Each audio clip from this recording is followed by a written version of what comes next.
Les 19h, précisément, voici les titres de cette édition régionale. Strasbourg est l'une des villes de France où l'accessibilité pour les personnes handicapées est la meilleure. C'est en tout cas ce qui ressort d'un sondage, mais vous allez le voir dans quelques instants, le quotidien reste un parcours du combattant. Dans l'actualité également, l'agglomération strasbourgeoise est en 3e position des métropoles les plus accessibles de France, selon un sondage IFOP pour l'APF, l'Association des paralysés de France.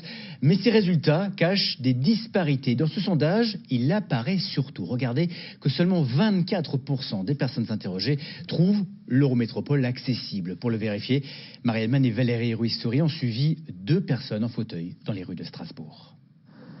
Entre incivilité et obstacles, une sortie à Strasbourg, vous allez le voir, n'est pas de tout repos. Oui, c'est garé dans la place Témer et il n'y avait pas de gare Témer. Première étape, prendre le bus. Si 2 lignes en sont encore dépourvues, la très grande majorité est équipée de rampes amovibles. Contrairement au tramway, 2 places pour fauteuil seulement sont prévues par bus et c'est dos à la route. Alors, le dos à la route, c'est pour une question de sécurité, pour si en cas où le bus doit freiner de manière brusque. Une fois au centre-ville, commence alors un parcours de vigilance. Ce genre d'obstacle qui pourrit notre quotidien, c'est quand même assez pénible, quoi. Ce genre d'objet qui entrave la liberté de circuler, que ce soit des poubelles, que ce soit des vélos, que ce soit des trottinettes, des gyropodes, des terrasses. Je ne sais pas si on a le droit de traverser ici ou pas, mais ça reste quelque chose de chaotique. À l'Association des paralysés de France, on milite pour une voirie partagée. Et pouvoir se déplacer, ça veut aussi dire pouvoir se repérer.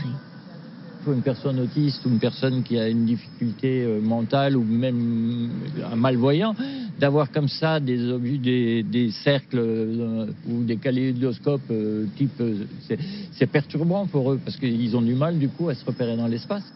Mais Christian et Kendrim saluent les efforts réalisés rue du 22 novembre.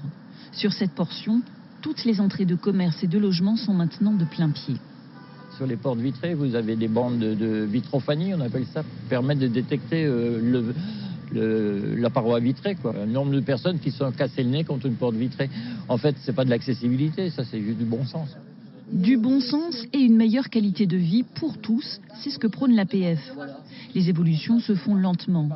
En théorie, selon la loi de 2005, tous les établissements recevant du public avaient jusqu'en 2015 pour effectuer des travaux d'accessibilité. Mais dans les faits, on en est loin. Dans le Bas-Rhin, sur 20 500 bâtiments recevant du public, seuls 5 700 sont accessibles.